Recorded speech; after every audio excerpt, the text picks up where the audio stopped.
እድሜ ጾታ ሳይል ሕፃን አዛውንቱ በእምነት በትውፊት በወግ በሥርዓቱ በመልካም ስነ ምግባር በታረመ አንደበት ሲተጋ ሰንብቶ በጾምና ጸሎት ፈተናው አይሎ ድካም ሲበረታ ምድሩ ጭጋግ ለብሶ ሲዋጥ በዝምታ የሐዘን ቋጠሮ በምህረት ተፈታ የኩነኔው ዘመን በፍቅር ተረታ ተነስቷል በክብር ሞትን አሸንፎ የትንሣኤው አምላክ ብርሃን ተጎናጽፎ እንኳን ለብርሃነ ትንሣኤው በሰላም አደረሳችሁ።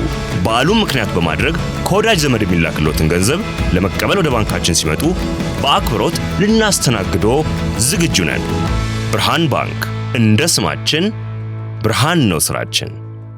ተመልሰናል አድማጮቻችን። አራዳ ኤፍኤም 91 ፉትቦል ካፌ ካላዛር አስገዶም ጋር ደግሞ አሁንም ሰዓቱን ይቀጥላል። አጋሮች መልእክቶቻችንን ሰምተን ተመለስን። ቀደም ሲል ምግባችን ላይ እንግዲህ ስናነሳው እንደነበረው ነው። ትናንት እጅግ በቃ አጓጊ የሆነ ጨዋታ አየን። በተለይ በባየር ሙኒክና በሪያል ማድሪድ መካከል የነበረውን ጨዋታ በተመለከተና በሌሎችም ጨዋታዎች እንደዚሁ አያይዙ ደግሞ አሊዝ መረጃዎች እንግዲህ ያደርሰናል። ልክ ነው አንተሽ። ትላንትና በአሊያንዝ አሬና በባየር ሚኒክና በሪያል ማድሪድ መካከል የተደረገው የቻምፒየንስ ሊግ የሩብ ፍጻሜ መልስ ጨዋታ በተለይ የመጀመሪያው አጋማሽ እነሱ ዋይልድ ዌስት የሚሉት ከአመታት በኋላ የሚታወስ አንድ የእግር ኳስ ተመልካች ከአንድ ትልቅ የቻምፒየንስ ሊግ ፉትቦል ማየት የሚፈልገውን የላቀ ጥራት ያለው እና ደግሞ ሁለት የሚያጠቁ ግን የሚያጠቁበት መንገድ በጣም የተለያየ ባየር ሚኒክ በጣም የትግስት የኳስ ቁጥጥር ቡድን፣ ሪያል ማድሪድ በጣም አደገኛ የመልሶ ማጥቃት ቡድን ስለሆነ አንዳንድ ጊዜ እግር ኳስን ውብ የሚያደርገው የስታይል ኮንትራስቱም ነው። ባለፈው ሳምንትም በቤርናቤው ጨዋታው ከተደረገ በኋላ ተመሳሳይ ነገር እንዳልኩ አስታውሳለሁ እና 5 ጎል መቆጠሩ ብቻ ሳይሆን ብዙ ሙከራዎች የነበሩበት መሆኑ ብቻ ሳይሆን ሁለቱም ግብ ጠባቂዎች ትልልቅ ስህተት መስራታቸው ብቻ ሳይሆን የላቀ የማጥቃት ክህሎት ያላቸው ተጫዋቾች ሜዳ ውስጥ በሙሉ ብቃታቸው ሲጫወቱ እግር ኳስ እንዴት ወደ አርት ፎርም ሊቀየር እንደሚችል ማየታችን ብቻ ሳይሆን ምባፔና ሃሪኬን የሁለቱም ቡድኖች 9 ቁጥሮች ጎሎች ማስቆጠራቸው ብቻ ሳይሆን ግን ሁለቱ ቡድኖች የሚያጠቁበት ስልት መለያየቱም እና የሁለቱ የስታይል በላቀ ብቃት በመጀመሪያ አጋማሽ መታየት ጨዋታውን የማይረሳ ያደረገው ይመስለኛል። በተለይ ያኛው የመጀመሪያ አጋማሽ መጨረሻ ላይ ባየር ሙኒክ ሁለቱን ጎሎች እስኪያስቆጠር ድረስ በሉዊስ ዲያዝና በማይክል ኦሊሴ አማካኝነት ጨዋታ ውስጥ የተቆጠሩት 5ቱም ጎሎች የተቆጠሩት በመጀመሪያ አጋማሽ ነው። ግን 1 ደቂቃ ሳይሞላ ነው ደግሞ ጎል ማየት የጀመርነው ከማኑኤል ኖየር ባለፈው ሳምንት በእድሜ በ10 ዓመት ያነሰ እንደሚመስል አይነት የበለጠ ወጣት እንደሆነ እንደሚመስል ወደ 30 ዓመቱ እንደተመለሰ አይነት በጣም አስደናቂ ብቃት አሳይቷል ያልነው ማኑኤል ኖየር ከዛ በኋላም በጀርመን ብዙሃን መገናኛዎች በነ ኪከር በነ ቢልድ በነ ሱዴድ ዜቱንግ በሌሎችም ጋዜጦች ላይ አሁን እንደምንም አግባብተን ከብሔራዊ ቡድን ራሱን አግልሏልና እንደገና ወደ ብሔራዊ ቡድን መመለስ አለበት፣ አሁንም የጀርመን ምርጡ ግብ ጠባቂ እሱ ነው የሚያስብል አይነት በጣም አስደናቂ ብቃት 8 ሙከራዎች ያዳነበት ብቃት ነበረ። ትላንትና ደግሞ አይ በትክክል የባለፈው ሳምንት ነው አኖማሊ እንጂ በዚህ ውድድር ዘመን አብዛኛው የማኑኤል ኖየር ብቃት ትላንት ምሽት የነበረው አይነት ነው። እንደ አይነት ሁሌ ትልልቅ ስህተቶች ላይ ሰራ ይችላል፣ ግን ምንም የማያልፈው የሚመስለው ግብ ጠባቂ መሆኑ አብቅቷል አሁን እና ትላንትና ነው የማኑኤል ኖየር አሁን ያለበት ፎርም። ምክንያቱም በ5 የአውሮፓ ሊጎች ከ500 በላይ ደቂቃ ከተጫወቱ ግብ ጠባቂዎች መካከል ከ105 ግብ ጠባቂዎች 102ኛ ነው በሾት ሴቪንግ በሚባለው 62% ብቻ ሙከራዎች ነው የሚያድነው። ስለዚህ ባለፈው ሳምንት ነው ለየት ያለው እንጂ አሁን በቅርብ ዓመታት ያለው የማኑኤል ኖየር ሁኔታ ትላንትና የነበረው ነው ማለት እንደ ትላንትናው አይነት ትልልቅ ስህተቶች ይሰራል ማለት ሳይሆን ግን ኖርማሉ ይሄኛው ነው እና ስለዚህ አዲስ የማኑኤል ኖየር ክስተት አይደለም፣ ግን በጠቅላላው ታላቅ ግብ ጠባቂ ነው። 2 ስህተቶች ሰርቷል። የመጀመሪያውና ሁለተኛው ጎል ሲቆጠር ግን የባየር ሚኒክ መጀመሪያ 1-1 የሆኑበት ጎል በአሌክዛንደር ፓቭሎቪች አማካኝነት ሲቆጠር ደግሞ አንድሬ ሉኒን ስህተት ሰርቷል ከማዕዘን ምት። ስህተቶች የነበሩበት በጣም የሚያስደንቅ ግን የእግር ኳስ ጥራት ያየነበት ብዙ ድራማ የነበረበት ነው ብሏል ጆሹዋ ኪሚህ የባየር ሚኒኩ አማካይ ጨዋታው ካለቀ በኋላ እና በሁለቱም ጨዋታዎች በድምር ባለፈው ሳምንትም እንደዚሁ በጣም የተደነቅንበት ጨዋታ ነበር ባየር ሚኒክ 2-1 ያሸነፈበት። ትላንትና ደግሞ ከባለፈውም ሳምንት የበለጠ ብዙ ጎሎች 7 ጎሎች የተቆጠሩበት በጠቅላላ 10 ጎሎች ያየንበት በሁለቱ ጨዋታዎች ወደ 80 ሙከራ የነበረበት ነው። ባለፈው ሳምንት 20 ሙከራ ነበር የነበረበት። በተለይ ደግሞ በተመሳሳይ ምሽት አርሰናል ከስፖርቲንግ ሊዝበን ጋር ባለፈው በሊዝበን ትላንትና በለንደን የነበሩትን ሁለት የቻምፒየንስ ሊግ ጨዋታዎች ከማዝናናት አንጻር ጎን ለጎን አድርገን ብናነጻጽር ፍጹም የተለየ ነው። ትናንትና ለምሳሌ በአርሰናል በስፖርቲንግ ሊዝበን መካከል የነበረው ጨዋታ 2 ኢላማቸውን የጠበቁ ሙከራዎች ብቻ በሁለቱም ቡድኖች በኩል የተደረጉበት ነው።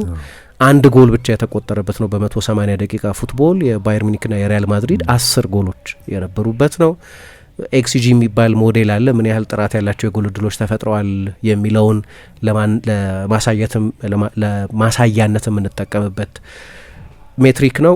0.9 ነው የአርሰናል እና የስፖርቲንግ ሊዝበን ድምር ኤክስጂ። የሪያል ማድሪድ እና የባየር ሙኒክ ደግሞ ወደ 5 ይጠጋል። ስለዚህ አንድ አይነት ስፖርት አይመስልም ማታ ስናይ የነበረው። ሁልጊዜ እንደምንለው ልክ ከዚህ በፊት ስለ ክራይፍ የጨዋታ እምነት ሲናገር ሩድ ሁሊት ወደ ሮም የሚወስደው መንገድ አንድ ብቻ አይደለም፣ በተለያየ መንገድ ወደ ሮም መድረስ ይቻላል፣ ይሄኛው መንገድ ብቻ ነው ትክክል የሚባል ነገር የለም። ሰው በቀረበው መንገድ፣ ሰው በቀረበው አቅጣጫ ወደ ሮም መግባት ይችላል። ስለዚህ የክራይፍ ስታይል ብቻ ቶታል ቮይት ቦል ብቻ ነው ትክክል ማለት አይቻልም ይላል። እሱ አንድ ነገር ነው። ምክንያቱም በዛ ስልትም አርሰናል ቻምፒየንስ ሊግ ግማሽ ፍጻሜ ደርሷል። ባየር ሙኒክና ፓሪስ ሳን ጀርማን በዛ ስልት ፍጻሜ ደርሰዋል። ዋናው መደረሱ ነው ከሆነ ልክ ነው ያስኬዳል። ግን እንደ ተመልካች ግን አምሽቶ በእግር ኳስ ጨዋታ መዝናናት ስለሚፈልግ ሰው ግን ሁለት የተለያየ ስፖርት እንደማየት አይነት ነው። ያኛው ብዙ ኢማጂኔሽን የሌለው ጥንቃቄ የነበረበት ነው። ይሄኛው የእግር ኳስ ፌስቲቫል ነበር። ስለዚህ በጣም አስደናቂ ምሽት ነበር ለእግር ኳስ ተመልካች። እንግዲህ ሰዎች ሪያል ማድሪድና ባየር ሙኒክ እንደሚገናኙ ሲያውቁ በጋራ 21 ቻምፒየንስ ሊግ ያሸነፉ ቡድኖች ናቸው። ሁለቱም ቡድኖች አስደናቂ የማጥቃት የግለሰብ ተጫዋቾች አሏቸው። ትላንትና ከተቆጠሩት ጎሎች በኋላ የባየር ሙኒክ 3ቱ ዋና የማጥቃት ተጫዋቾች ሉዊስ ዲያዝ፣ ሃሪ ኬን እና ማይክል ኦሊሴ ከ90 በላይ ጎሎች አስቆጥሯል በዚህ ውድድር ዘመን ብቻ። ሃሪ ኬን 50ኛ ጎሉ ነው ለምሳሌ ትላንትና ያስቆጠረው። ይሄ ከ1930ዎቹ በኋላ አንድ እንግሊዛዊ ተጫዋች ውስጥ አንድ ክፍለ ዘመን ሊሆኑ ነው ማለት ነው 50 ጎል ሲያስቆጠር ለመጀመሪያ ጊዜ ነው። የሱ ብቻውን አስደናቂ ነው። ግን ዲያዝም ማይክል ኦሊሴም እዚሁ ጨዋታ ላይ ጎል አስቆጥረዋል። ስለዚህ 92 ጎል አስቆጥረዋል እነዚህ 3ቱ ተጫዋቾች ብቻ በሁሉም ውድድሮች። ሪያል ማድሪድ ደግሞ 40 ጎል ያስቆጠረው ኪሊያን ምባፔ ያለው፣ ቪኒሽስ ጁኒዮር በጣም አስደናቂ ተጫዋች ነው። ቤሊንጋም፣ አርዳ ጉለር ትላንት 2 ድንቅ ጎሎች አስቆጥሯል እና ብራሂም ዲያዝ አይነት አስደናቂ ተጫዋቾች አሉት። እንዲህ አይነት ተጫዋቾች ያሏቸው ቡድኖች ሲገናኙ ለማየት የምትመኘው አይነት የእግር ኳስ ስፔክታክል አለ። ያ የእግር ኳስ ትርኢት በተሟላ ሁኔታ በተለይ በመጀመሪያው አጋማሽ ነበር። ማንኛውም ሪያል ማድሪድ ከባየር ሙኒክ ተገናኝተዋል። ስለዚህ በእግር ኳስ እዝናናለሁ ብሎ ተስፋ ላደረገ ሰው የአውሮፓ እግር ኳስ ባትል ግራውንድ ነው ብሎ የሁለቱን የሌጋሲ ክለቦች ጨዋታ ለማየት ለተመኘ ሰው ሁለቱም ጨዋታዎች በሚኒክም በማድሪድም የተደረጉት ጨዋታዎች 30 ደቂቃ ቢጨምር ማንም የሚቆጭ ሰው ያለ አይመስለኝም። ትላንትና ያው ካማቪንጋ በቀይ መውጣት በደቂቃ ውስጥ ደግሞ ባየር ሙኒክ በሉዊስ ዲያዝ አማካኝነት 3-1 ሆነ። ስለዚህ ጨዋታው አለቀ። ኤሊሴ የማይክል ኦሊሴ ማሳረጊያ እንጂ ኮንቴስቱ አልቋል አስቀድሞ ዲያዝ ጎሉን ሲያስቆጥር። ግን ሰዎች ከእኩለ ሌሊት በኋላ አምሽተው ማየት ይሰለቻቸዋል መቼ 30 ደቂቃ ግን ምንም ቅር የሚለው ሰው ያለ አይመስለኝም። 30 ደቂቃ ቢጨምር ያን ያህል ትኩረትን ሁሉ ሰብስቦ የሚይዝ ጨዋታ ነበር። እንግዲህ ባየር ሙኒክ በ180 ደቂቃው ብቃት ከሆነ ማለፍ የማይገባው ቡድን አይደለም። ልክ የሁለቱም ቡድኖች የደርሶ መልስ ጨዋታ ካየን በመጠኑ የተሻለ ቡድን ነበር። በከፍተኛ ደረጃ አይመስለኝም በቡንደስሊጋ እንደዚህ ኤክስፖዝ ተደርጎ አያውቅም። አንዳንድ ጊዜ የባየር ሙኒክን የፓሪስ ሳን ጀርማን ጥንካሬዎች በምንናገርበት ጊዜ በተለይ የባየር ሙኒክን ጥንካሬ ፓሪስ ሳን ጀርማን እንኳን ያው የወቅቱ የአውሮፓ ሻምፒዮን ስለሆነ ለአሁን ለመናገር ያስቸግራል። ግን ባለፉት ዓመታትም የነበረው አንደኛው ችግር የየሀገሮቻቸውን ውድድሮች በከፍተኛ ሁኔታ የተቆጣጠሩ ቡድኖች በመሆናቸው ምክንያት እንዲህ አይነት ፈተና ያጋጥማቸው። ስለዚህ የምንወስደው እኛ በሊጋቸው ያላቸውን ጥንካሬ ነው እና 100 ጎል 105 ጎል ምናምን እንላለን። የተከላካይ መስመሩ የጆናተን ታህና የዳዮ ኡፓሜካኖ ጥምረት በጣም አስደናቂ ነው እንላለን። ግን ትላንትና የሪያል ማድሪድ የማጥቃት መስመር በሁለቱም ጨዋታዎች የባየርን የተከላካይ መስመር ላይ ያደረሰውን አይነት ፈተና ማድረስ የሚችል የቡንደስሊጋ ቡድን የለም።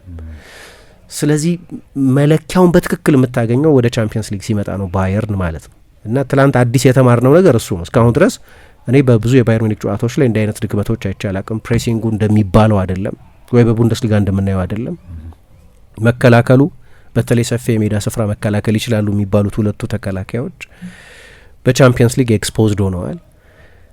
ስለዚህ የምናስተውላቸው አዳዲስ ነገሮች አሉ ማለት ነው። ባሩ ከፍ ሲል፣ የፉክክሩ ደረጃ ከፍ ሲል ባየርን አንዳንድ የሚያሰጉ ድክመቶች አሉ። ሉዊስ ኤንሪኬ ጨዋታውን እያየው ነበር፣ የፔዥ አሰልጣኝ ብዙ የሚይዛቸው ኖቶች አሉ ይመስለኛል።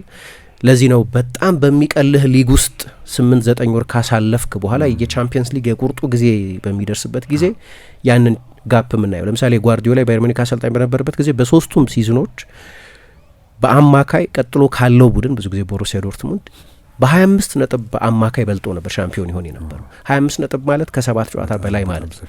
ስለዚህ ፉክክር የሚባል ነገር የለም። ከዛ ወደ ቻምፒየንስ ሊግ ይመጣሉ። ቻምፒየንስ ሊግ ፋይናል አልተጫወተም ጓርዲዮላ። ኦፍኮርስ ሴሚ ፋይናል ደርሷል። በአንዳንዶቹ አጋጣሚዎች እድለኛ ሳይሆን ቀርቶ ነው የተሸነፈው። በተለይ አንድ የውድድር ዘመን ላይ በአትሌቲኮ ማድሪድ የተሸነፈበት ሽንፈት ግን በአንዳንዶቹ ደግሞ ለምሳሌ በሪያል ማድሪድ በድምር ውጤት 5-0 የተሸነፈበት ጊዜ ነበር። ሌላ ጊዜ በባርሰሎና በካምፕ ናው 3-0 የተሸነፈበት ጊዜ ነበር።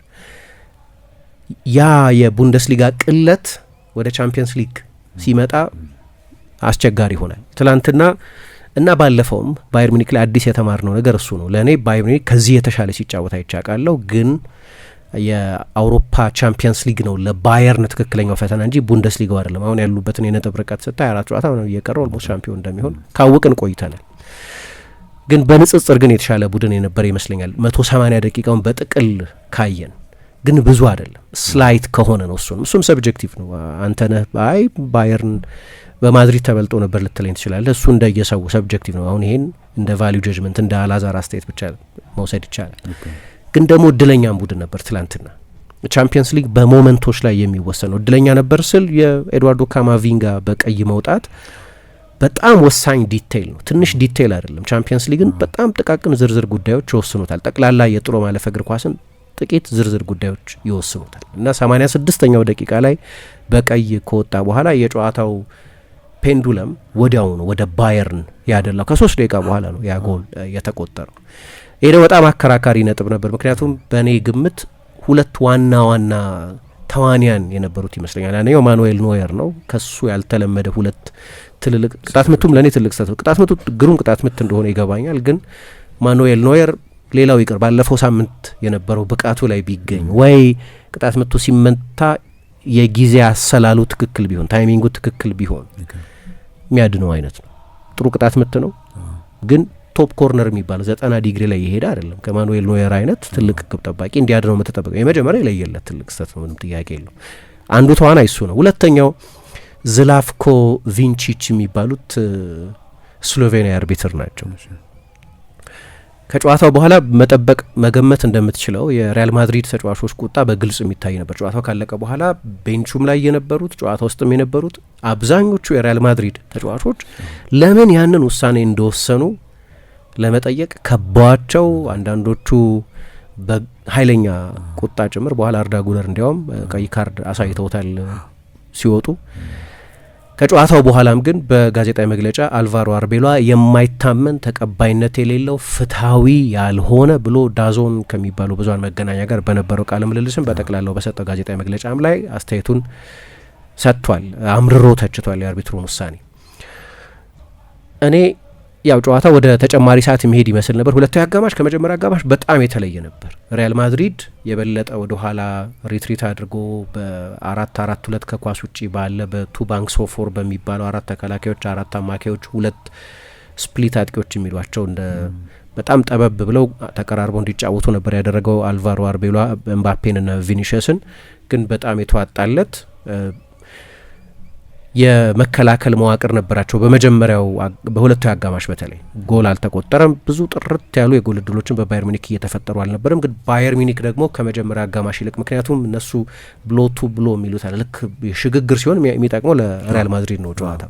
ያ እንዳይሆን በስሌት በሚመስል ሁኔታ የበለጠ ቁጥጥር ላይ የበለጠ የትዕግስት የኳስ ቁጥጥር ላይ የበለጠ የሜዳ ዞኖችን መቆጣጠር ላይ ቴሪቶሪ የሚሉት እሱን መቆጣጠር ላይ ያተኮረ ሌላ አይነት አፕሮች ነበር ያየ ነው። ሁለቱም ቡድኖች እድሎች ነበሯቸው። ለምሳሌ ሪያል ማድሪድ 4-2 ማድረግ የሚችል በት እድል አግኝቶ ነበር በኪሊያን ምባፔ አማካኝነት። ሁለተኛው አጋማሽ እንደተጀመረ አንድ 10 ደቂቃ ገደማ እንደሆነው ማኑኤል ኖየር በዚህኛው ጊዜ በጣም ጥሩ ሙከራ አድኗል። አልፎ አልፎ የነበሩ ጥርት ያሉን ባይሆን እነሱ ሀፍ ቻንስስ የሚሏቸው እድሎች ደግሞ በባየር ሚኒክም በኩል ነበሩ። የሆኑ ነገሮች የሆኑ ነበር። ጨዋታው ግን ወደ ተጨማሪ ሰዓት መሄዱ አይቀርም ነበር። በኋላ አልቫሮ አርቤሎዋ የተጫዋች ለውጥ አደረገና የበለጠ የማጥቃት ዝንባሌ ያለውን ብራሂም ዲያዝን አስወጥቶ ጨዋታውን ይጀምራል ተብሎ መጀመሪያ የተጠበቀውን በኦሬሊዮን ሸዋሜኒ መቀጣት ምክንያት 6 ቁጥር ሆኖ ይጀምራል ተብሎ የተጠበቀውን ኤድዋርዶ ካማቪንጋን ቀይሮ አስገባ እና እንግዲህ እኔ ሁለት አይነት አስተያየት ነው ያለኝ በአርቢትሩ ውሳኔ። ሁለቱንም የአርቢትሩን ውሳኔዎች ለኤድዋርዶ ካማቪንጋ ቢጫ ካርድ ያሳዩባቸውን ውሳኔዎች በተናጥል ካየን በእኔ አስተያየት ሁለቱም ቢጫ ካርድ ሊያሰጡ የሚችሉ ናቸው። የመጀመሪያው ግልጽ ፋውል ነው። ጀማል ሙዚያ ላይ የሰራው ጥፋት ፕሮፌሽናል ጥፋት ነው። ወደ አደገኛ ቦታ እየሄደ የነበረን ተጫዋች ነው ጎትቶ የጣለው። ቢጫ ካርድ ምንም ተቃውሞም አልነበረም በሪያል ማድሪድ ተጫዋቾች በኩል። ሁለተኛው ፋውሉ አይመስለኝም፣ ምክንያቱም ከጎል 70 ሜትር ርቆ ነው ጥፋቱን የሰራው። ወደ አደገኛ ቀጠና እየሄደ የነበረ አይደለም። በመጀመሪያ አጋማሽ ሙሲያላ ላይ ከሰራው ጥፋት የተለየ ነው። ግን ከዛ በኋላ ሰዓት ለመግደል ሞክሯል እና በተናጥል ከታየ እኔ ሰዓት መግደል የሚያስፈልገው አይመስለኝም። አቻን የነበሩት ሪያል ማድሪድን አያሳልፈውም ያ ውጤት። ወደ ተጨማሪ 30 ደቂቃ ነው የሚሄዱት። አላስፈላጊ ነው። ምክንያቱም ይሄንኑ ተመሳሳይ ነገር አምና ከአርሰናል ጋር አድርጎ በተመሳሳይ ጥፋት በሁለተኛ ቢጫ ካርድ ከሜዳ ወጥቶ ያውቃል። የጨዋታውን ማግኒቲዩድ የግዴለሽነቱን ውጤት በሚገባ እንዳላሰላ ቸል እንዳለ ሰው ነው ያደረገው። ግን የቻምፒየንስ ሊግ ጨዋታ እንደው በደረቁ በህግ በጣም ግትር በሆነ የህግ ትርጓሜ ምናልባት ቢጫ ካርድ ሊያሳይ ይችል ይሆናል። ጥፋቱ ሲደመር ጊዜ ለመውሰድ መሞከሩ፣ ሰዓት ለመግደል መሞከሩ። ለእኔ ችግሩ የቻምፒየንስ ሊግ እንዲህ ያለ ጨዋታ በእንደዚህ አይነት ውሳኔ እንዲወሰን እንፈልጋለን ወይ ነው ኮመን ሴንስ የሚባለው እዚህ ጋር ነው። እኔ ስህተት የሰሩ የሚመስለኝ ሁለት ስህተት ነው። አንደኛ ለተጫዋቹ ቢጫ ካርድ ማሳየታቸውን የረሱት ይመስለኛል። አርቤሎዋ እንደውም ያለው እንደዛ ከሆነማ ሁለት ስህተት ነው። ተቀይሮ ገብቶ ከደቂቃዎች በፊት ቢጫ ካርድ የሰጠውን ተጫዋች ማንነት እንዴት ትዘነጋል? እሱ እንደውም ስህተት ነው። ሁለተኛ ቢጫ ካርድ የሚያሰጥ አይደለም ነው። እኔ እሱ ላይ ነው መጠነኛ እንትን ያለኝ። ግን እኔ በኮመን ሴንስ የቻምፒየንስ ሊግ ጨዋታ በእንደዚህ አይነት በጣም ቀላል በሆነ ሁኔታ እንዲወሰን አልፈልግም፣ አልመኝም። ቢያንስ የሚያስቆጨው እሱ ነው። እንዲህ አይነት ስፔክታክል ካየን በኋላ ከጨዋታው በኋላ ምንድን ነው ርዕሱ? አሁን ጨዋታው ውብ ነው ይላል ሰው፣ ልክ ነው ውብ ስለነበር። ግን የበለጠ ትልቁ ርዕስ ግን ቀይ ካርዱ ነው፣ ሁለተኛው ቢጫ ካርድ ነው። ጨዋታውን የወሰነ ቁልፍ ነጥብ ነው። እንዲህ አይነቱን የእግር ኳስ ጨዋታ እንዲህ አይነት በጣም ቀላል ይሆን አርቢትሩ በቃ የመጨረሻ ማስጠንቀቂያ ነው የምሰጠ እህረፍ በማለት በግሳጼ ሊያልፉ የሚችሉበት እድል እየነበራቸው ወደ ኪሳቸውን የቸኮሉት። ከዛ ቢጫ ካርድ አሳይተውታል። ምንም መታጠፊያ መንገድ የለውም። ከዛ በኋላ ሁለተኛ ቢጫ ካርድ ነው፣ በቀይ ወጥቷል ተጫዋቹ። ተጫዋቹም የራሱን ኃላፊነት መውሰድ ያለበት ይመስለኛል። ግን በኮመን ሴንስ መዳኘት አለበት። አንዳንድ ጊዜ ችግሩ እሱ ነው። ለባየር ሙኒክ በጠነኛ መሻል ነበረው ምናልባት ይሆናል፣ ግን እድልም ነበር ለባየርን ይሄ ውሳኔ። ምክንያቱም ካማቪንጋ ያደረገው ነገር ባየርንን የሚጎዳ አልነበረም እና ሊያልፉት ይችሉ ነበር።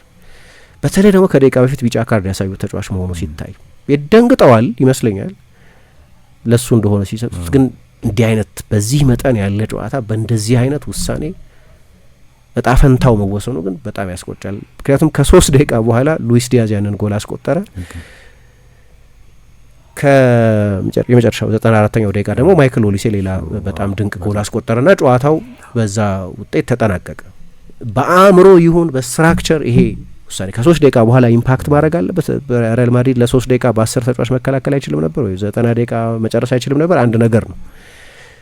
ግን ውሳኔው የሪያል ማድሪድ ተጫዋቾች ላይ የፍትህ መጓደል ስሜት የፈጠረ ስለሆነ በአእምሮም እዛ ውስጥ የነበረው አይመስለኝም።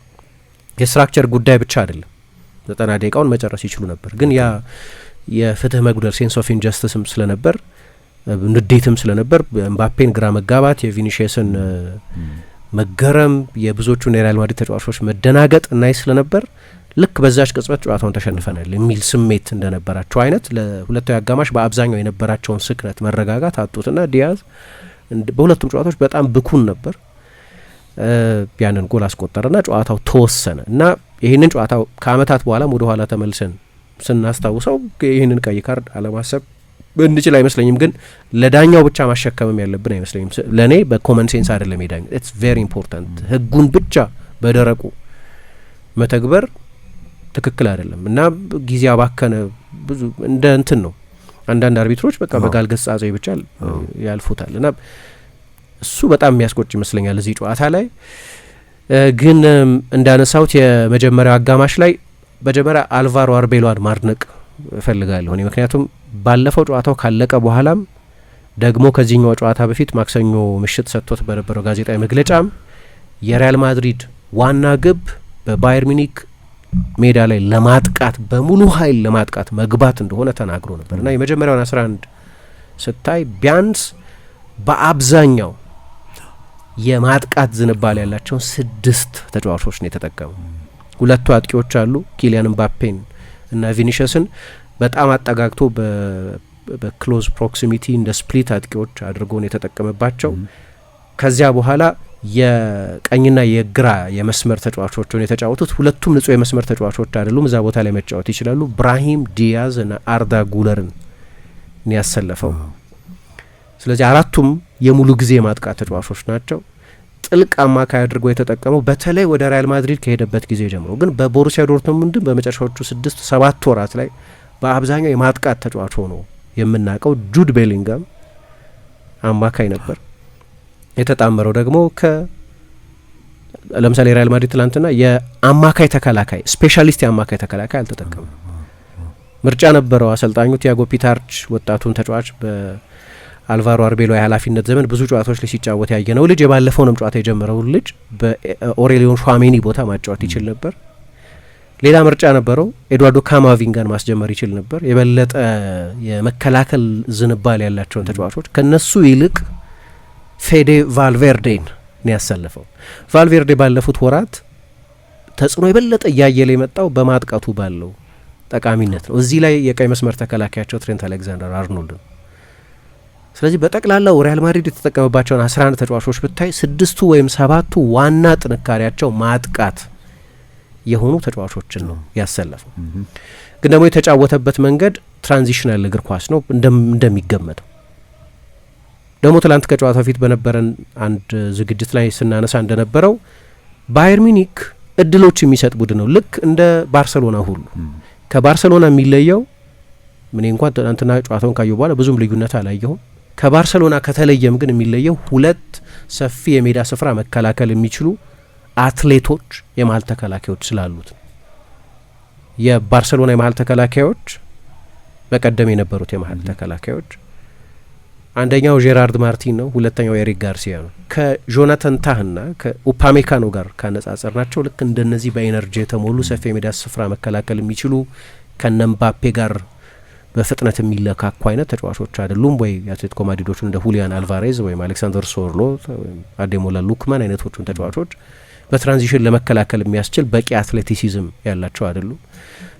የሚመስለው ዋናው ልዩነት እሱ ነው እንጂ ባየርንም ባርሰሎናም ከሞላ ጎደል ተመሳሳይ ፉትቦል ነው የሚጫወቱት። ምን ማለት ነው? ሪያል ማድሪድ እነዚህን ፈጣን ተጫዋቾች ከተዋጣለት ፕሌሜከር ጋር የሚያቀናጅ ከሆነ ወደ ስፔስ የሚሮጡ ግን ወደ ስፔስ ኳስ መስጠት የሚችሉ ተጫዋቾች ከጀርባ የሚጠቀም ከሆነ ያ እድል ሁልጊዜ እንደሚኖር ግልጽ ነበር። ባለፈው ምባፔ፣ ቪኒሽስ እና በተለይ ቤሊንጋም ተቀይሮ ከገባ በኋላ የባየር ሚኒክን የተከላካይ መስመር ኤክስፖዝ ያደረጉበት መንገድ በትላንትናው ጨዋታ ልናየው ስለምንችል የሪያል ማድሪድ ማጥቃት ትንሽ ፍንጭ ሰጥቶ ነበር።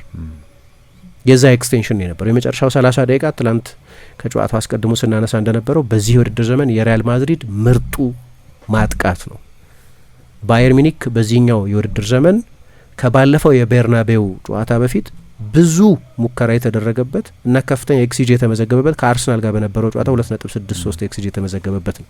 ግን ያን የውድድሩ ሌላ ኮንቴክስት ላይ ነው የነበረው። የምድብ ጨዋታ ወይም የመጀመሪያው ዙር ጨዋታ ላይ ነው የነበር ነው እና ከአንድ በላይ ኤክስጂ ተመዝግቦበት አያውቅም። በአብዛኛው በመጨረሻው 30 ደቂቃ በተመዘገበ ጥራት ያለው ማጥቃት ምክንያት ሪያል ማድሪድ የውድድር ዘመኑን ቤስት ማጥቃት አሳይቶ ነበር እና ትላንትናም የዛ ቀጣይ ክፍል የነበረው ግን ኮንዲሽን የተደረገው ጨዋታው እንደተጀመረ በተሰራ የመጀመሪያ ስህተት ነው። ወደሱ መለሳለሁ። ግን ሪያል ማድሪድ 4-4-2 ነበር፣ ግን በአብዛኛው የማጥቃት ባህሪ ያለው ነው። ግን ደግሞ የፕሬሲንግ ቡድን አልነበር። አልቫሮ አርቤሎአ ከመጣ በኋላ ምናልባት ከሻቢ አሎንሶ አንድ የሚለየው ነገር ጥንካሬውን ድክመት አላቅም፣ ግን ሁለቱን ተጫዋቾች ከመከላከል ኃላፊነት ከፕሬሲንግ ኃላፊነት እና ለመስመር ተከላካዮች ወይም ምባፔ ደግሞ 9 ቁጥር ነው፣ ግን በተለይ ቪኒሽስ ለመስመር ተከላካዮች እየተመለሱ ከቨር የመስጠት የመከላከል ኃላፊነቶችን ለነዚህ ተጫዋቾች መስጠት አልፈልግም ብሏል። ስለዚህ ምንድነው የሚያደርገው? እላይ ሆነው በላይኛው የሜዳ ክፍል በማንኛውም ጊዜ ሊመጣ የሚችልን የሪያል ማድሪድ ፓስ ለመልሶ ማጥቃት ተንደርድሮ ለመሄድ በሚያስችል አቋቋም ላይ እንዲገኙለት ነው የሚፈልጉ። ስለዚህ ሁል ጊዜ ለመተኮስ እንደተዘጋጁ የሪያል ማድሪድ ፈጣን የማጥቃት ተጫዋቾች ሆነው ልታያቸው ትችላል። ስለዚህ በአብዛኛው ሪያል ማድሪድ ኳስ በሚያጣበት ጊዜ ወደ ኋላ ሪትሪት ያደርጋል። የተጋጣሚ ቡድን የኳስ ቁጥጥር ብልጫ አብዞርቭ ያደርጋል። ግን የሆነ ሉዝ ቦል ሲኖር በመልሶ ለማጥቃት የተዘጋጀ ይሆናል እና ያንን መሳሪያ ደግሞ እንደ ባየር ሚኒክ ባለ ቡድን ላይ ለመጠቀም ይመቻል። ምክንያቱም ባየር ሚኒክ የሃይላይን ቡድን ነው፣ ብዙ ተጫዋቾች ከኳስ ፊት የሚያደርግ ቡድን ነው፣ ከጀርባ ብዙ ክፍት ቦታ የሚተው 45-50 ሜትር ወደፊት ጠጋ ብሎ የሚከላከል ቡድን ነው። ይሄ መጀመሪያውኑ ስጋት ነበር እና አንዳንድ ጊዜ የኳስ ዲክቴሽን የኳስ ቁጥጥር ብልጫ ኪሚ፣ ፓቭሎቪች ረጅም ጊዜ ኳስ ይይዛሉ፣ ግን ፕሬሸር አልነበረባቸውም። ግን ከኋላ ከሞላ ጎደል የበለጠ ጠለቅ ባለ መከላከል ነበር ይጫወት የነበረው። እንዲያውም ከጨዋታው በኋላ ስቲቨን ጄራርድ መሰለኝ ሬስት አታክ ብሎ ገለጸው። አሁን ብዙ ጊዜ ሬስት ዲፌንስ የሚባለው ያንተ ቡድን ኳስ በሚቆጣጠርበት ጊዜ ያለህ የዲፌንሲቭ ሼፕ ነው። ይሄኛው ደግሞ የማጥቃቱን ሁኔታ ለመግለጽ ነው። ሁልጊዜ ሬስት አታክ ነው፣ ግን እድሉ በሚገኝበት ጊዜ ለመወንጨፍ የተዘጋጀ አይነት እና በጣም ተደጋጋሚ አደጋዎች ይፈጥሩ ነበር። ሶስተኛው ጎል ይህንን በሚገባ ያብራረዋል። ሁልጊዜ እንደምታውቀው በሪያል ማድሪድ በቪኒሽስና በምባፔ መካከል ያለው ሜዳ ውስጥ ያለ መግባባት እንደሚጠበቀው አይደለም። ሁለቱ በግል አስደናቂ ተጫዋቾች የመሆናቸው ጉዳይ ጥያቄ ሊነሳበት የሚችል አይደለም። ግን በቂ ኬሚስትሪ በሁለቱ ተጫዋቾች መካከል በቂ መናበብ፣ በቂ ውህደት የለም። ይሄ ግን ምባፔ ከፈረመበት ጊዜ ጀምሮ የነበረ አንድ ስጋት። ተመሳሳይ ካራክተሪስቲክስ ያላቸው ተጫዋቾች ናቸው። አንደኛ የበለጠ ንጹህ የክንፍ ተጫዋች፣ አንደኛ የበለጠ 9 ቁጥር ቢመስሉም ግን ሁለቱም እግር ኳስን የሚረዱበት ሊጫወቱ የሚፈልጉበት ሜዳ ውስጥ መገኘት የሚፈልጉበት ዞንም በጣም ተመሳሳይ ነው። ሁለቱም ኢንሳይድ ፎርዋርድስ የሚባሉ ወደ ውስጥ ገባ ብለው በሀፍ ስፔስ የሚጫወቱ ተጫዋቾች ናቸው። እስካሁን ድረስ የሚፈለገው ኬሚስትሪ አልመጣም። ትላንትና ግን ሶስተኛው ጎል ሲቆጠር ሁለቱ ተጫዋቾች በሚገባ በሚናበቡበት ጊዜ ምን አይነት አዳሜጅ ሊፈጥሩ እንደሚችሉ ያየንበት ነው። ለነገሩ እነሱ ስፔኖቹ ቤምቪ የሚሉት ቤሊንጋም፣ ቪኒሽስ፣ እምባፔ ሶስቱ የሪያል ማድሪድ ትልልቅ ከዋክብት የፈጠሩት ጎል ነው። ቤሊንጋም ነው ያንን ሜዳውን ስዊች ያደረገበት የገለበጠበትን በጣም ግሩም የአግድሞሽ ኳስ ለቪኒሽስ የሰጠው ቪኒሽስ ነው። ከዛ በኋላ ከመሀል ሜዳ በጣም በሚገርም ፍጥነት እና ስፕሪንት ወደ ቦክስ ደርሶ ነው ምባፔ ያንን ኳስ የጨረሰው እና እሱ ጥሩ ያብራራዋል የባየር ሚኒክ የተከላካይ መስመር እንዴት በእነዚህ በጣም አስደናቂ ፈጣን የሪያል ማድሪድ ተጫዋቾች ተቸግሮ እንደነበር። ግን ደግሞ የአርዳ ጉለርን ክሬዲት መውሰድ የለብንም። ይሄ በጋራ ግን ከማኑኤል ኖየር ጋር የሚታይ ነው። ራሱ የመጀመሪያ የተሳሳተውን ኳስ ደርቲ ቦል ብሎ ነው የገለጸው። ምክንያቱም 35 ሰከንድ ብቻ ነው ጨዋታው ከተጀመረ በኋላ እና የባየር ሚኒክ ደጋፊዎችን በፍጥነት ሀሳብ ውስጥ የጣለ ነው። እንግዲህ ከጨዋታው በፊት ድጋፋችሁን ስለምንፈልግ ሰሞኑን አርቴታ የአርሰናሉ አሰልጣኝ እንትን ይዛችሁ ነው ቁርስ በልታችሁ ምሳ ይዛችሁ ነው ምናምን እያለ ስቴዲየም ውስጥ ትልቅ አትሞስፌር ለመፍጠር ይሞክር ነበር። ስላልሰራ በተለይ ብዙ ተተችቶበታል። ከዛ በኋላ የቦርንሙዝን ጨዋታ ስለተሸነፈ ግን ከዚህ ጨዋታ በፊት ትኩስ ሻይ በማር ጠጥታችሁ ነው ሲል ነበር ቪንሰንት ኮምፓኒ። ምክንያቱም ጉሮሯችሁ ለቀቅ ብሎ ስትጮሁ መስማት እንፈልጋለን ብሎ ጆሹዋ ኪሚ ዛሬ ስቴዲየሙን ከየትኛውም ጊዜ በላይ ቀይ ሆኖ ማየት ነው የምፈልገው የሚል አስተያየት ሰጥቶ ነበር። እነሱም ያንን ሀይፕ ትልቅ የቻምፒየንስ ሊግ ጨዋታ ነው፣ ከሪያል ማድሪድ ጋር የሚደረግ የመልስ ጨዋታ ነው። ስለዚህ ስቴዲየሙ በቃ እንደዛ በድጋፍ እንዲቦገቦግ ፈልገው ነበር። ግን ያንን በአንድ የጸጥ ሊያደርግ የሚችል ስህተት ነው ማኑኤል ኖየር 35ኛው ሰከንድ ላይ ሰራ። ባየር ሚኒክ በቻምፒየንስ ሊግ ታሪክ በቶሎ የተቆጠረበት ጎል ነው። 35 ሰከንድ ብቻ ሆኖት ጎል ተቆጥሮበት አያውቅም እና ከባለፈው ጨዋታ የተለየ የዛኛው ጨዋታ አንቲቴሲስ ነው ማለት ትችላለህ። እና ማድሪድ ገና 1 ደቂቃ ሳይሆነው አቻ ሆነ ማለት ነው። 2-2 ሆነ ድምር ውጤቱ እና በቀጥታ የሱ ስህተት ነው። ያው ሪስክ የሚወስድ ግብ ጠባቂ ነው፣ ግን ይሄ ምንም ሰበብ የሚቀርብበት አይመስለኝም። በጣም የተሳሳተ ነበር። ከዛ አርዳ ጉለር ይሄ አይነት ቴክኒካዊ ጥራት ያለው ተጫዋች ነው። ባለፈው ከኤልቼ ጋር በተደረገ ጨዋታ ከ50 ሜትር ነው ከ48 ሜትር እንዲህ አይነት ጎሎች አስቆጥሮ ነበር እና በጣም እንኳን እሱ ያው በላቀ ደረጃ የሚጫወት ማንኛውም ተጫዋች የሚያስቆጥረው አይነት ነው። ግን በተለይ አርዳ ጉለር ደግሞ በዚህ በጣም ግሩም ኤግዚኪዩሽን ያለው ተጫዋች ነው እና ይህንን ስህተት ሰራ። ቅድም እንዳነሳ ነው ደግሞ ሁለተኛው ጎል ሲቆጠርም ለእኔ ለቅጣት ምቱ መስጠት ያለብኝን አድናቆት መቀነስ አልፈልግም። ጥሩ የቅጣት ምት ነው፣ ግን ኤክሰፕሽናል ቅጣት ምት አይመስለኝም። ምንድነው አደንቀው ኤሌቬሽኑ ጥሩ ነው። ስለዚህ የተጋጣሚውን ቡድን የመከላከል አጥር ተሻግሯል። አንደኛው ከባዱ ነገር እሱ። ግን ለኖየር አይነት ግብ ጠባቂ ግን ታይሚንጉ ትክክል ቢሆን ሊያድነው የሚገባ አይነት ለእኔ ስህተት ነው እሱ። ግን ብቸኛው የተሳሳተው እሱ አይደለም። በዚህ መሀል ባየር ሚኒክ አቻ ሆኖ ነበር በአሌክዛንደር ፓቭሎቪች አማካኝነት። በ5ኛው በ6ኛው ደቂቃ ነው ጎል የተቆጠረው። ለዛ ነው ጨዋታው ገና ሲጀመር ጀምሮ ኤክሳይቲንግ ሆኖ ይጀምራል።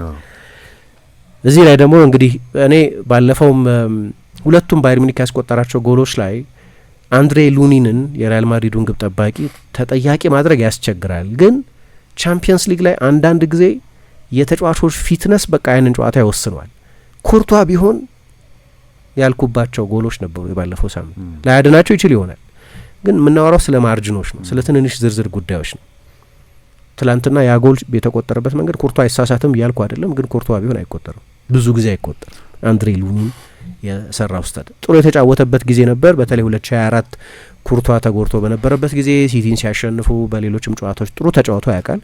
መጥፎ ሁለተኛ ግብ ጠባቂ አይደለም፣ ግን በደህና ግብ ጠባቂና በኤሊት ግብ ጠባቂ መካከል ልዩነት አለ እና ያ ጎል ሲቆጠር ከምንም ጥያቄ የለውም የሱ ስህተት የነበረው እና የመጀመሪያዎቹ 3 ጎሎች በሁለቱ ግብ ጠባቂዎች ስህተቶች የተቆጠሩ 2 ጎሎች ናቸው። ስለዚህ ለእኔ በሪያል ማድሪድ በዚህ ውድድር ዘመን ያየሁት ቤስቱ ፐርፎርማንስ ነው። ግልጽ እቅድ የነበረው ደፋር የሆነ ከስፔሻሊስት የአማካይ ተከላካይ ይልቅ ቲያጎ ፒተርሰንን ካማቪንጋን ከማስገባት ይልቅ የበለጠ የማጥቃት ዝንባሌ ያላቸውን ተጫዋቾች ነው የተጠቀመው። አርዳ ጉለር ሁልጊዜ ጀማሪ ተጫዋች አይደለም፣ ግን ፈጣን አሳቢ ነው። ከሁሉ በላይ ደግሞ ሜዳ ውስጥ ከነበሩት የማጥቃት ተጫዋቾች ጋር የሚጣጣም ኮምፕሊመንታሪቲ ይሉታል እነሱ። ለምሳሌ የፍጥነት ተጫዋቾች አሉ። የፍጥነት ተጫዋቾች ምን ይፈልጋሉ? ኳሱ በጊዜ እንዲመጣ ይፈልጋሉ። እርሊ ቦል ያኛው የተጋጣሚ ቡድን እነዛን ክፍት ቦታዎች ከመዝጋቱ በፊት እንደገና መልሶ ከመደራጀቱ በፊት ስሩ ቦል የሚሉት እርሊ ቦል ቶሎ መስመር ሰንጥቆ የሚመጣ ኳስ ይፈልጋሉ።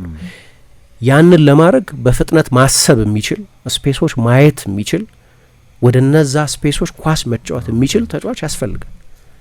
አሁን እሱ ጋር ነው ጥሩ ተጣምሮ የሚባለው። ፍጥነቱ አለ አንድ ነገር ነው፣ ግን ያንን ፍጥነት የምትጠቀምበት ሌላ መሳሪያ ደግሞ ፕሌይ ሜከር አርዳ ጉለር እንደዚህ አይነት ተጫዋች ነው። ስለዚህ የአልቫሮ አርቤሎ ምርጫዎች በሙሉ ሰርተዋል እነምለው። ታክቲካሊ በመጀመሪያ አጋማሽ ሁለቱም ቡድኖች አጥቅተዋል። ይሄ ደግሞ ለማድሪድ የበለጠ ጠቅሞታል። እንደዚህ ግን አንድ የተጠቀምበት የሚመስለኝ ነገር አሰልጣኙ የሜንዲ መመለስ ነው። የሜንዲ መመለስም አንድ ምርጫ ነው። ባለፈው በነበረው ጨዋታ ላይ የመጨረሻውን የጨዋታውን ምዕራፍ ቀይሮ አስገብቶ ተጠቅሞበታል። አሁን ትላንትና አንድ የባለፈው ጨዋታ ላይ ከነበረባቸው ድክመት የተላቀቁበት በመጠኑ የተሻሻሉበት የሚመስለኝ በግራ መስመር ተከላካይነት አልቫሮ ካሬራስን ነበር የተጠቀመው። ካሬራስ በፍጹም ማይክል ኦሊሴን መቋቋም አልቻለም በጭራሽ። ትላንትና ሜንዲ ነበር የተሰለፈው። የሜንዲ ሁሌ ችግሩ ለምሳሌ ወደ ሪያል ማድሪድ የሄደው ከ6 ዓመት በፊት ነው። ዚዳን አሰልጣኝ በነበረበት ጊዜ ነው ከሊዮን ወደ ሪያል ማድሪድ የተዘዋወረው። እስካሁን ድረስ ግን 6 ዓመት ቆይቶ 10 ተከታታይ ጨዋታ ተጫውቶ አያውቅም። ሁልጊዜ ጉዳት የሚያስቸግረው ተጫዋች። ከጉዳት ነጻ ከሆነ ግን የሪያል ማድሪድ ምርጡ የመለጠ የመከላከል ዝንባሌ ያለው የመስመር ተከላካይ ነው። ከካሬራስም ከጋርሲያም የሚለየው በዛ ነው። ሁለቱም የበለጠ የማጥቃት ተጫዋቾች ናቸው። ትላንትና ግን ኦሊሴን ኮንትሮል ማድረግ የሚችል ተጫዋች ያስፈልጋቸው ነበር። በአብዛኛው እሱን መቆጣጠር ችለዋል፣ ናሊፋይ ማድረግ ችለዋል። የሪያል ማድሪድ ጠቅላላው የመከላከል መዋቅር ፍጹም ላይሆን ይችላል፣ ግን ለምሳሌ በመጀመሪያ አጋማሽ ብቻ ኤደር ሚሊታው 8 ጊዜ ክሊር አድርጓል ከሳጥን ውስጥ። ሶ ደህና ነበር። በጣም የተጋለጣል ነበር። 2 ጎሎች ተቆጥሮበታል። እንደዚህ ምናልባት ሌሎች ጎሎች ሊቆጠሩ ይችሉ ነበር፣ ግን ደህና ነበር። ስለዚህ የአልቫሮ አርቤሏ ውሳኔዎች በእኔ አስተያየት ከሞላ ጎደል ሰርተውለት ነበር በምርጫዎቹ ላይ። እኔ እንዲያውም ጨዋታውን እያየሁ ካማቪንጋ የሚያስፈልግም አልመሰለኝም። የሁለታዊ አጋማሽ ባየር ሚኒክ የበለጠ ኳስ ተቆጣጥሯል፣ ግን በጣም አደገኛ የነበር አይመስለኝም። ያው እሱን አስገባው ምናልባት እሱ ካልሆነ በስተቀር ምክንያቱም ዲያዝን ለማስወጣት በቂ ምክንያት የነበር አይመስለኝም። በኋላ ደግሞ ተጫዋቹ ራሱ ስህተት ሰራ። ግን ሪያል ማድሪድ ላይ አንድ ምናልባት መወቀስ ያለበት ሌላ ነገር ትላንት ስሜት መቆጣጠር የሚጠይቅ ጨዋታ ነው፣ ቻምፒየንስ ሊግ ነው እና ወደ ጠርዝ የተጠጉ ተጫዋቾች ነበሩ። ለምሳሌ ካማቪንጋ አይነት ቢጫ ካርድ አየ። ሁለተኛው ውሳኔው የብስለት ማጣት ውሳኔ ነው። 22 ዓመቱ ነው፣ ግን ከ16 ዓመቱ ጀምሮ ሲጫወት የምናውቀው ተጫዋች ነው። ለሬይን መጫወት ከጀመረበት ጊዜ ጀምሮ ለሪያል ማድሪድ በ19 ዓመቱ ነው የፈረመው። የፈረንሳይ ብሔራዊ ቡድን ተጫዋች ነው። ትልልቅ ውድድሮች ላይ ተገኝቶ ያውቃል። ትልልቅ ቻምፒየንስ ሊግ ጨዋታዎች ላይ ተገኝቶ ያውቃል። ቻምፒየንስ ሊግ አሸናፊ ተጫዋች ነው። 22 ዓመቱ ቢሆንም እና 22 ዓመት ወጣት የሚያስብል ቢሆንም ግን ደግሞ በመቶዎች የሚቆጠሩ ጨዋታዎች የተጫወተ የ22 ዓመት ልጅ ነው። ስለዚህ ኤክስፒሪየንስ ብዙ ከመጫወት ነው የሚመጣው። ኤክስፒሪየንስር ተጫዋች ነው። እኔ እድሜውን ብቻ አይደለም የማየው። ዳኛው በእኔ ግምት ማለፍ ይገባቸው ነበር ያንን ሁኔታ። ጨዋታው በዛ ኢንሲደንት መወሰኑ በጭራሽ አልቀበለውም። ግን ደግሞ ሩዲገር የአርቢትር ውሳኔ በመቃወም ቢጫ ካርድ ተመልክቷል። ኤደር ሚሊታው የአርቢትር ውሳኔ በመቃወም ቢጫ ካርድ ተመልክቷል። አሁን እነዚህ የተጋለጡ ተጫዋች ማይገቡ ቢጫ ካርዶች ናቸው። ሁልጊዜ ቡድኑ ወደ ጠርዝ የሚወስዱ ቢጫ ካርዶች ናቸው። ካማቪንጋም ተመሳሳይ ስህተት ነው የሰራው። ግን እንደ ፐርፎርማንስ ግን እኔ ሪያል ማድሪድ በጣም በጣም በጣም በጣም ጥሩ የተጫወተ በዚህ አመት ያየሁት ቤስቱ የሪያል ማድሪድ ቨርዥን ነበር። በነገራችን ላይ አንትሽ ትላንትና ሪያል ማድሪድ የተጠቀመው 11 አንዱም ተጫዋች ስፔናዊ አይደለም። ይሄ አዲስ ታሪክ ነው። በቻምፒየንስ ሊግ ጨዋታ ከኋላ ጀምሮ ከአንድሬ ሉኒን ዩክሬናዊ ነው፣ ትሬንት እንግሊዛዊ ነው፣ ሩዲገር እና ሚሊታኦ ጀርመንና ብራዚላውያን ናቸው፣ ሜንዲ ፈረንሳይ ነው እያልክ እስከ ፈረንሳዩ እና ብራዚላዊ ቪኒሽስ እና ኤምባፔ ድረስ ብትሄድ ሁሉም የውጭ ሀገር ተጫዋቾች ናቸው፣ ስፔናውያን አይደሉም። አዲስ ነገር ነው እሱ። ብራሂም ስፔን ውስጥ ነው የተወለደው፣ ለስፔን ተጫውቶ ያውቃል፣ ግን አሁን ለሞሮኮ ነው የሚጫወተው። ልዩነቱ እሱ ነው። ከዛ ውጪ ሁሉም የውጭ ሀገር ተጫዋቾች ናቸው እና በጣም ፈጣን ነበር። ምናልባት ያ በደንብ ፕሬሸር መፍጠር አለመቻል ግን አንዱ ችግር፣ የተጫዋቾቹ ፕሬስ ማድረግ አለመቻል ችግር ሊሆን እንደሚችል ያየ ነው። ግን ሁለተኛው አጋማሽ እየተደረገ ባየር ሚኒክ በፈለገው ፍጥነት ጨዋታውን ዲክቴት ሲያደርግ ከ70% በላይ ኳስ ሲቆጣጠር ያኔ ችግሩን ታየዋለ። ምክንያቱም የኮምፓኒ እቅድ የሚመስለው በቃ ሪያል ማድሪድን በሁለተኛው አጋማሽ ፒን ማድረግ ነው። ስለዚህ ፓቭሎቪች ለምሳሌ በጣም ግሩም ነበር ትላንትና። የባለፈውም ጨዋታ ላይ የመጀመሪያውን ጎል ያስቆጠረው ተጫዋች ማለት ነው። ትላንትና ምንም ፕሬስ እንዳልተደረገ የምታውቀው ከጆናታን ታህ ቀጥሎ ጥቂት ፓስ የተበላሸበት ተጫዋች እሱ ነው። ኖርማሊ የተጋጣሚ ቡድን 6 ቁጥር የተጋጣሚ ቡድን አጥቂ ነው ፕሬስ የሚያደርገው። ማንም ፕሬስ እያደረገው አልነበር። ምክንያቱም ከዚህ ኃላፊነት ነጻ በመሆናቸው ምክንያትና የሁለቱም ተጫዋቾች ዋና ጥንካሬ ከኳስ ውጭ ያለ ጥንካሬ ነው ብሎ ስለማያምን ሲያስፈልግ ያንን ዲፌንሲቭ ሺፍት እናያለን፣ ያንን ፕሬሲንግ እናያለን። ኤምባፔ ባለፈው ሳምንት ሲያደርገው ነበር። ግን ፓቭሎቪች ለምሳሌ ትላንትና ፓሶች ብቻ ሳይሆን አደገኛ ፓሶች ነው ያደርግ የነበረው። 18 ፓሶችን ወደ መጨረሻው 30 ሜትር ልኳል። 18 ፓሶች በሁለት ፒቮት ነው የሚጫወተው። ጠለቅ ያለ ሚና የሚወስድ ተጫዋች ነው፣ ግን ማንም ፕሬስ አያደርገው። በተለይ በሁለተኛው አጋማሽ ይሄ ተጫዋች ከኳስ ጋር ጊዜ እንዲያገኝ የሪያል ማድሪድ ፓሲቭ የሆነ የ4-4-2 ቅርጽ ያገዘ ይመስለኛል። 71% ነው የነበረው የባየር ሚኒክ ኳስ ቁጥጥር። በጣም አደገኛ አልነበረ፣ ምክንያቱም 0.32 ኤክስጂ ብቻ ነው የፈጠረው። ሁለቱም ጎሎች ከማክሲመም ቦታ የተደረጉ አይደሉም፣ ወይም ጎል ለማስቆጠር ከሚያስችል ርቀት ላይ የተደረጉ አይደሉም። 4 ኦን ታርጌት ነው በሁለቱ አጋማሽ ባየርን የሞከረው፣ ሁለቱ ጎሎቹ ናቸው። ሁለቱም ግን በአብዛኛው የተጫዋቾች የግል ጥራትን የሚያሳዩ ምናልባት ሁለተኛው ጎል ሲቆጠር የትሬንትን የቦታ አያያዝ በተረከዝ ነው ጀማል ሙሲያላ ኳሱን በቄንጥ የሰጠው። ከዛ በኋላ ነው ሉዊስ ዲያዝ ጎሉን ያስቆጠረው። ግን ከሙከራዎቹ መካከል ሁለቱ ብቻ ናቸው ለዓላማቸውን የጠበቁ የነበረው። ስለዚህ የባየርን የሪያል ማድሪድ መከላከል እንደዛም ሆኖ ከሞላ ጎደል እየሰራ ነበር ልንል እንችል ይሆናል። ግን የቡድኑ 2-6 ቁጥሮች በጣም ብዙ ፓሶች ነው የተጫወቱት እና ጊዜ በሄደ ቁጥር ጥፋት እንድትሰራ ምናምን ሊያስገድድ ይችላል እና ከ98 ፓሶች ለምሳሌ 93ቱ በትክክል ለቡድን ጓደኞቹ ያደረሳቸው ነበር። ጆናታን ታ ብቻ ከ41 ይሄ ምን ይነግርሃል? ጆናታን ታ ፕሬስ እየተደረገ አልነበር። 41 ፓስ ተጫወተ እና ጨዋታው ካለቀ በኋላ የእሱን ተናጥል ስታቲስቲክስ ብትወስድ 100% የፓስ ቅብብል ስኬት ነበር። የሪያል ማድሪድ ሁለቱ አጥቂዎች የባየርንን ተከላካዮች ፕሬስ እያደረጉ አልነበረም ስል ይሄ ቁጥር በሚገባ ያብራራዋል። የቡድኑ ዋና 6 ቁጥር ጥልቅ ፕሌይ ሜከር እና የቡድኑ ሴንተር ሀፍ ሁለቱም በጣም አስደናቂ የኳስ ማቀበል ስኬት ነበራቸው። ግን ይሄ በተጫዋቾቹ ክህሎት ላይ ብቻ ሳይሆን በሪያል ማድሪድ በምርጫ የተደረገ ነው። ከሞላ ጎደልም ሰርቷል። ያው ስለተሸነፈ ነው ይሄንን የምናነሳው እና በኋላ ደግሞ ቅድም ምናልባት የካማቪንጋ መግባት ሎጂክ ብዙ አልገባኝም። ምክንያቱም እየሰራ ነበር፣ ብዙ አደጋ እየፈጠረ አልነበርም። እንዳነሳሁት የባየርን የኳስ ሞኖፖሊ ነበር፣ ግን አደገኛ አልነበርም። አሁን ምንድነው ስቴሪል ፖሴሽን የሚሉታል። ስቴራይል ፖሴሽን እንደዚህ የመከነ ፖሴሽን ማለት ነው። ፖሴሽኑ አለ 70% ኳስ ይዛሃል፣ ፔኔትሬሽን ግን የለውም። ችግር የለውም። ማድሪድ በጣም በጥሩ ሁኔታ እየተከላከለ የነበር ይመስለኛል። ቁጥሮቹ እሱ ነው የሚያሳዩት። 0.7 ብቻ ነው የባየር ሚኒክ ኤክስጂ በሁለተኛ አጋማሽ። ከፍ ያለውም በሁለቱ ጎሎች ምክንያት ነው እንጂ ከዛ በታች ነበር እና እንዲያውም ሪያል ማድሪድ አጋጣሚው ከተገኘ በመልሶ ማጥቃት የበለጠ አደገኛ ቡድን ይመስል ነበር። አሰልጣኙ ለውጥ አድርጓል። ምናልባት የዛለ ተጫዋች ነበር ይሆናል፣ ምናልባት ስፔሶች መዝጋት ስለፈለገ ይሆናል። ግን የበለጠ የሰራው ቅያሬ ግን የቪንሶን ኮምፓኒ ቅያሬ ነው። በተለይ ጀማል ሙዚያላን ያስገባበት ውሳኔ። ሙዚያላ ለአቻነቱ ጎል መቆጠር የመጨረሻውን ኳስ ማቀበሉ ብቻ ሳይሆን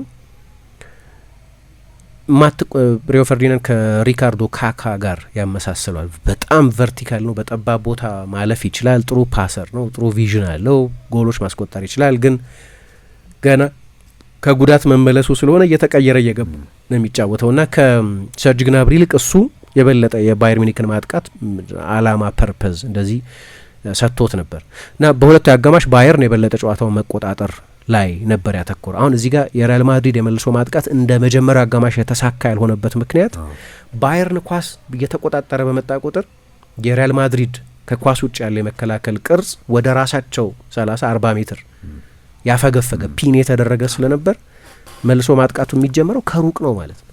አሁን የመጀመሪያ አጋማሽ ላይ በጣም ኢፌክቲቭ እንዲሆኑ ያደረጋቸው አርዳ ጉለር በተለይ ግን ብራሂም ዲያዝም ለሁለቱ አጥቂዎች ቀርበው በመጫወታቸው ምክንያት ነበር። አሁን ወደ ኋላ ፒን ተደረገ የሪያል ማድሪድ ከኳስ ውጭ ያለ ቅርጽ። ስለዚህ ለአጥቂዎቻቸው ኳስ ለመስጠት በጣም ሩቅ ሆኑ። በሁለቱ የመጨረሻ ከፊት ባሉት የሪያል ማድሪድ አደገኛ አጥቂዎችና በተቀረው የሪያል ማድሪድ የአማካይ ክፍል ዲፓርትመንት መካከል የነበረው ዲስታንስ ሰፊ ሆነ። ይሄ በዲዛይን ይመስላል። አንዳንድ ጊዜ ምባፔና ቪኒሽስም ሪትሪት ያደርጉ ነበር ወደ ኋላ እነሱም ሪትሪት ያደርጉ ነበር ማለት ለማጥቃት ያላቸው መነሻ ነጥብ የስታርቲንግ ፖዚሽናቸው ሩቅ ይሆናል ማለት ነው። ስለዚህ ለማጥቃት ከዛ በኋላ 60 ሜትር መሮጥ አለበት፣ 70 ሜትር መሮጥ አለበት። እሱ ደግሞ ብዙ የተዋጣለት የመልሶ የማጥቃት ስልት አይደለም። ግን መጨረሻ ላይ የአርቢትሩ ውሳኔ ነው ቅድም በተደጋጋሚ እንዳነሳው የጨዋታውን ውጤት የወሰነው። በታሪክ ድርሳናት የሚጠቀስ የመጀመሪያ አጋማሽ ነበር። ነገር ግን ቪንቺች ወደ እንትን እየሄድን ነበር። በቃ የግራንድ ፊናሌ የኦስካር አይነት ድራማዊ የሆነ ፍጻሜ ወደዛ አይነት መጠናቀቅ እየተጓዘ የነበረን ጨዋታ ነው። እሳቸው እንግዲህ በመሀል ገብተው ያንን የኦስካር የሚመስል ስነ ስርዓት በእንደዚህ አይነት ውሳኔ የወሰኑት እና በጣም ትልቅ ስህተት ነው አልልም። እንዳነሳሁት ተናጥል ካማቪንጋ የሰራቸውን ጥፋቶች ብቻ ነው ነጥለን ካየን ሁለቱም ቢጫ ካርድ ለምሳሌ የመጀመሪያውን ጀማል ሙሲያላ ላይ የፈጸመውን ጥፋት ባይፈጽምና ቢጫ ካርድ ባያይ ኖሮ በኋላ የሰራው ጥፋት ለብቻው ቢጫ ካርድ ሊያሰጥ የሚችል ቢጫ ካርድ አንዳንድ ጊዜ በአርቢትሮች ኦፒኒየን ላይ የተመሰረተ ነው። ሰዓት ሊገልሞ ፋውል ሰርቷል። ከዛ በኋላ በእግሩ ኳሱን እየገፋ ሄደ። ከዛ በኋላ በእጁም ያዘው እና አርቢትሮች ለዚህ ሰዓት ልትገድል ልታባክን እየሞከርክ ነው ብለው ቢጫ ካርድ ሊሰጡት ይችላሉ። ለብቻው ቢሆን ኖሮ በተናጠል ለብቻው ቢሆን ኖሮ ቢጫ ካርድ አያሰጡም ብለን ያህል አንሟገት እንችላለን። ሁለተኛ ቢጫ ካርድ ከሆነ ግን ኮንሲኩዌንሻል እንደሆነ ማወቅ አለባቸው። አርቢትሩ ተቀይሮ ነው የገባው። ኦኬ 2 ወይ 3 ፋውል ሰርቷል። አይ ቲንክ የአየር ላይ ኳሶችን በሙሉ አሸንፏል። 6ቱንም የአየር ላይ ኳሶች ግን ከግራውንድ ዌልስ የሚባሉ መሬት ላይ በሸርተቴናም ከፈጸመ ከ3 ታክል 2 ታክሎች ፋውል ነው የነበሩት። ግን ጥቂት ደቂቃ ነው ሜዳ ውስጥ የቆየውና እኔ ቢታገሱት እንዲህ አይነት ምክንያቱም እኔ ዳኛ የጨዋታውን ውበት የመንከባከብ ኃላፊነት አለበት። ኮመን ሴንስ ነው እሱ እና ደግሞ እግር ኳስ ኤክስፔንሲቭ ኢንተርቴንመንት ነው። ሰው ሁሉ ዓለም ሁሉ የሚጠብቀው ጨዋታ ትልቅ ጨዋታ እና ያንን የመንከባከብ ኃላፊነት ያለበት ይመስለኛል አርቢትሩ እና ካለቀው ከደቂቃውም አንጻር ከነበረው ሁኔታ እንዳልከው ነው ማድሪድም ወደ ካምፓኮ የመመለስ ነገሩም እኮ በጣም በቃ ተስፋ ሰጪ ነበርና ካምፓኮ ተጠናቋል። ማሸነፍ ነው እንጂ የቀረው ወደ ማሸነፉ የሚሄደውን ነገር በጥሩ መንገድ ላይ እየሄደ ያለ ያው ዳኝነት እንግዲህ አሁን እንዲያውም ቻምፒየንስ ሊግ ላይ እኮ የስፔን ክለቦች ማድሪድን ብቻ አይደለም ባርሴሎና እንደዚሁ በጣም ከፍተኛ የሆነ ትችትና ቅሬታ ነው እያቀረቡ ያሉትና እንግዲህ ያው የእግር ኳስ ማህበሩ ደግሞ የሚለውን አሁን ከዚህ በኋላ ግን በዚህ ምክንያት እኔ በእንትኑ ነው በስሜት ምክንያት የሪያል ማድሪድ ተጫዋቾች አይተው እንደሆነ አንዳንድ ፉቴጅ ልክ ቀይ ካርዱ እንደታየ የሀገሩ ልጅ ነው ለፈረንሳይ ብሔራዊ ግን ኦሊሴ ሴሌብሬት ያደረገበትን መንገድ ስታይ በቃ ያ በጣም ወሳኝ ነጥብ እንደነበር ያ ቀይ ካርድ መገንዘብ ይቻላል። በኋላ ግን እንግዲህ በዚህ ውሳኔ ምክንያት የጨዋታው መልክ ተለወጠ። ወደ ተጨማሪ ሰዓትም መግባት አልተቻለ። ወደ ተጨማሪ ሰዓትም ቢገባ ኖሮ ያው የቁጥር ብልጫ ስለነበረው ባየር ሚኒክ ጨዋታውን ለማሸነፍ የበለጠ እድል ሊኖረው ይችል ነበር። ግን እኔ ቢዘሉ ትመርጥ ነበር የሚል አስተያየት ነው ያለኝ።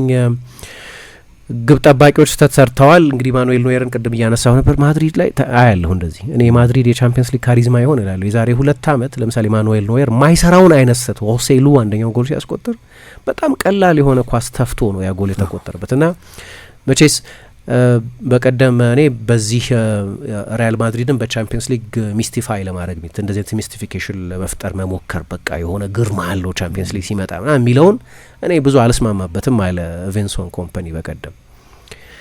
ግን ከየትኛውም ቡድን በላይ ግብ ጠባቂዎች ኖርማሊ ማይሰሩትን ስህተት እንዲሰሩ ሲሆኑ ታያለ። ስቬን ውራይሽ ከዚህ በፊት ተመሳሳይ ስህተት ሰርቷል ለባየርን።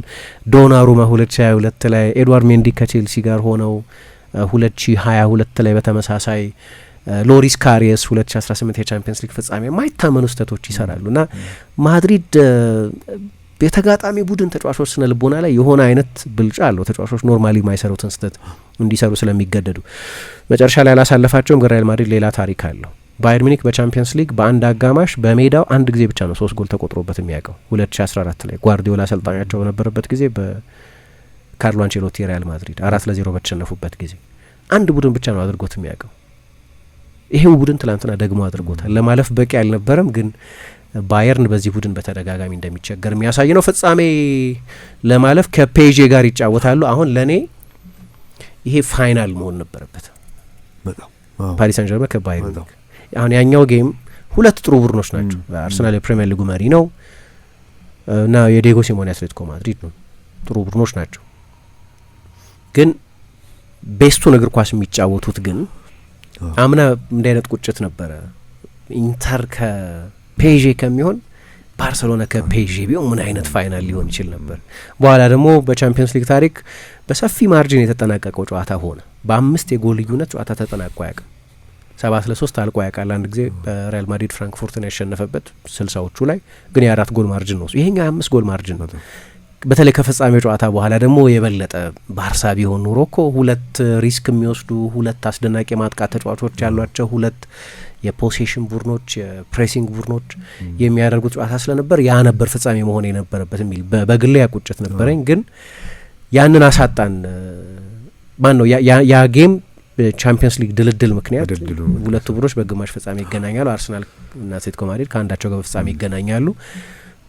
የቻምፒየንስ ሊግ በጣም ኤክሳይቲንግ ጨዋታ በፍጻሜው ሳይሆን በግማሽ ፍጻሜ የሚደረግ ጨዋታ ይሆናል ማለት ነው። ግን ባየር ሙኒክ ላይ ያሉትን ድክመቶች ትላንትና ያየናቸው ይመስላል። በጣም ጥሩ ቡድን ነው፣ ጥያቄ የለውም። የሚገርሙ ግለሰቦች አሉት፣ በግል ኢንዲቪጁዋል አስደናቂ ተጫዋቾች አሉት። ግን ድክመቶቹ በሁለቱም ጨዋታዎች በደንብ ኤክስፖዝ የተደረጉ ይመስለኛል። አንቺ እና በደንብ አሰልጣኝ ኮምፓኒም እኮ ካየኸው ከፍጻሜው በኋላ ብዙም ይሄ በጣም ኤክሳይትድ የሆነበት ነገር አይደለም የነበረውና ምናልባትም ለቀጣይ ጨዋታዎች ያሉበትን ክፍተቶች ደግሞ አይቶ የሚመለስበት አጋጣሚ ሊሆን ይችላል የሚል ነው ያለው። ዕድሜ ጾታ ሳይል ሕፃን አዛውንቱ በእምነት በትውፊት በወግ በሥርዓቱ በመልካም ስነ ምግባር በታረመ አንደበት ሲተጋ ሰንብቶ በጾምና ጸሎት ፈተናው አይሎ ድካም ሲበረታ ምድሩ ጭጋግ ለብሶ ሲዋጥ በዝምታ የሐዘን ቋጠሮ በምህረት ተፈታ የኩነኔው ዘመን በፍቅር ተረታ ተነስቷል በክብር ሞትን አሸንፎ የትንሣኤው አምላክ ብርሃን ተጎናጽፎ እንኳን ለብርሃነ ትንሣኤው በሰላም አደረሳችሁ። በዓሉን ምክንያት በማድረግ ከወዳጅ ዘመድ የሚላክሎትን ገንዘብ ለመቀበል ወደ ባንካችን ሲመጡ በአክብሮት ልናስተናግዶ ዝግጁ ነን። ብርሃን ባንክ፣ እንደ ስማችን ብርሃን ነው ስራችን።